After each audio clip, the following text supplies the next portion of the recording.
In this video, we'll be looking at the supply side of markets.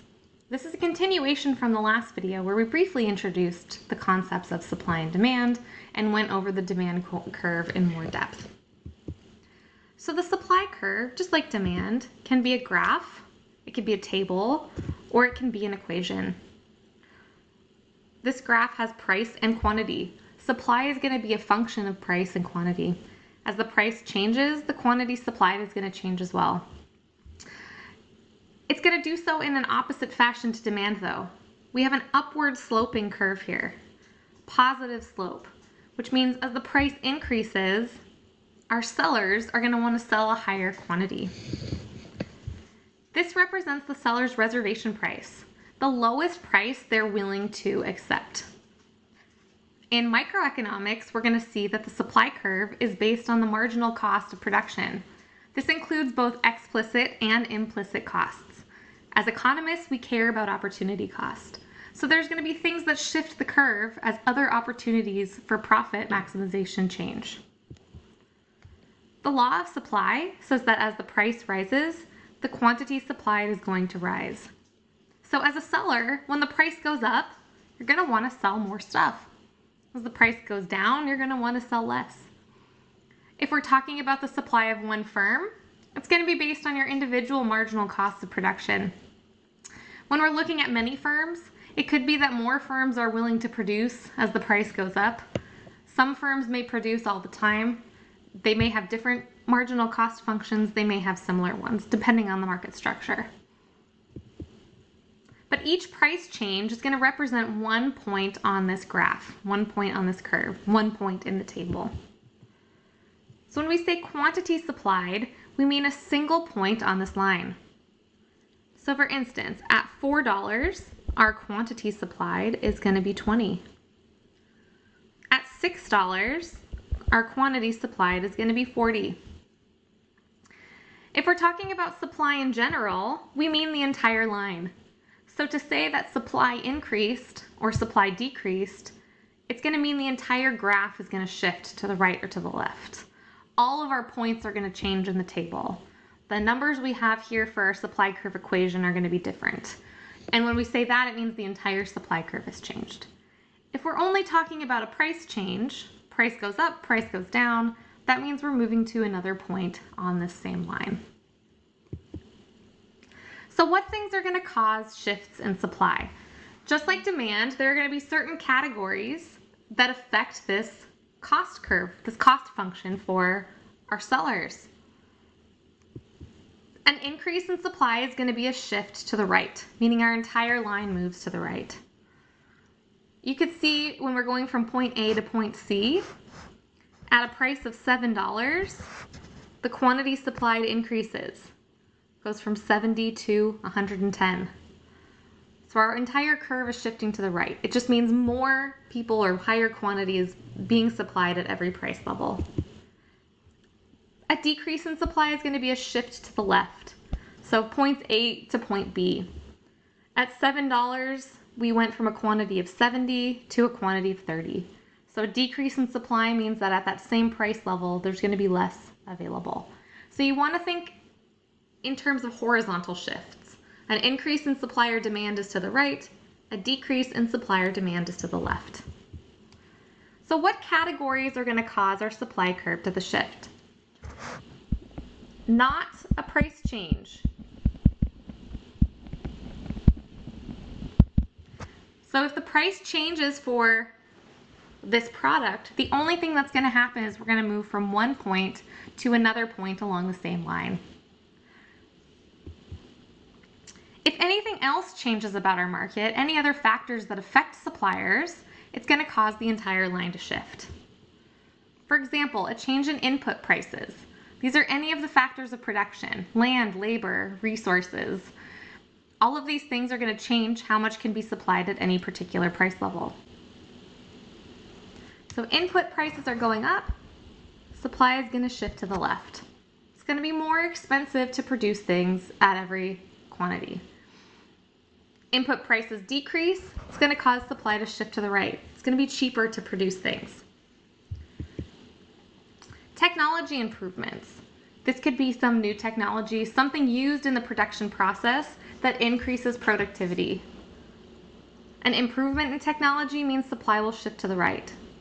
Some sort of decrease in technology is going to be a supply shift to the left. Substitutes in production. So companies can produce more than one thing. So when we talk about prices and costs, often we use those interchangeably. For a substitute in production, we would say when the price goes up, this is going to be the sales price.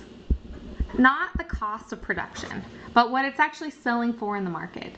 So it's possible that demand has increased, something else has changed, people are willing to pay a higher price.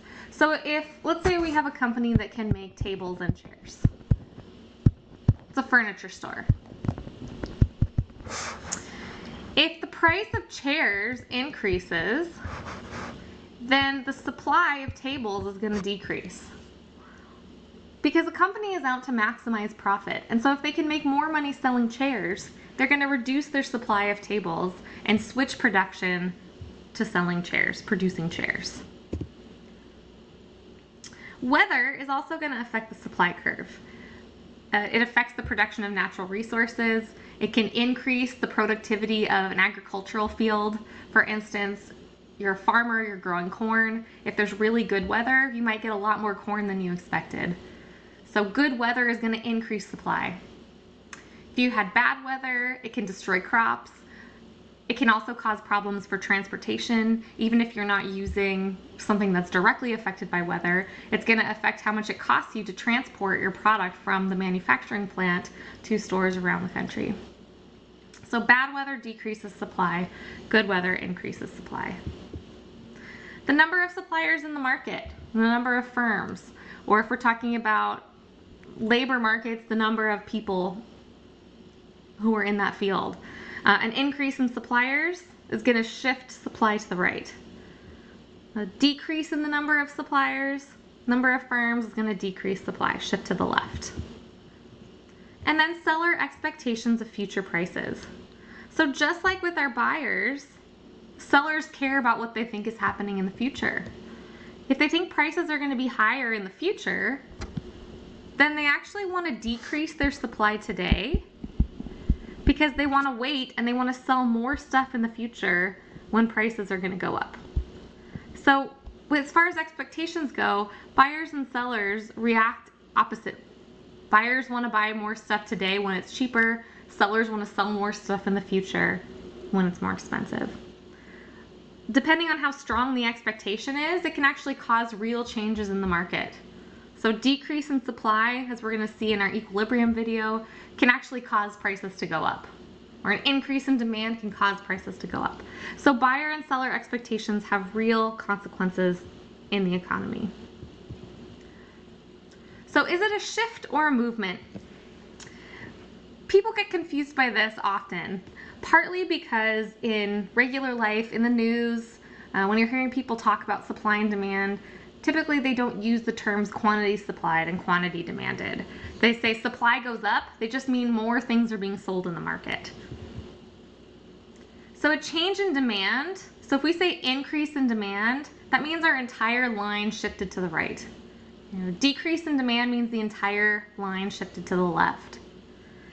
This is going to happen when something fundamentally changes about our market. Population changed, income changed, price of related goods changed. If we just want to say that there's more quantity being purchased, we need to know more information. Is that because our tastes and preferences changed, or was there just a price drop and so now people are going to buy more of it? If the only thing that we know happened is a price change, we're going to say that this is a change in quantity demanded or a change in quantity supplied. If we want to say the entire curve shifted, we would say increase in supply or decrease in supply. Increase in demand, decrease in demand. So a change in quantity supplied means that we know the price changed and we're going to move to one point, another point on the same line. Oftentimes you'll hear people say, oh, the demand for iPhones went up, so the supply of iPhones went up. Maybe, that may be true, it may not be true. the quantity supplied definitely went up, right? Demand increases for iPhones, the quantity supplied is going to go up. Now, whether the entire supply curve shifted or not depends on factors that are going to affect sellers and not factors that affect buyers. So every time we have a shift in our market, it requires its own change.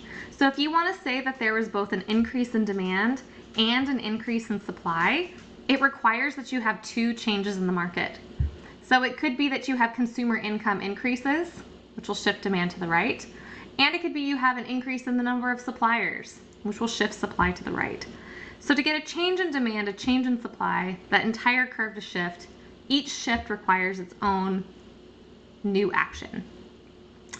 If we know that the price went up or down, we for sure know that we got a change in quantity demanded and a change in quantity supplied, but we can't say for certain if one or more of the curves moved. This will be the end of our video on markets and supply.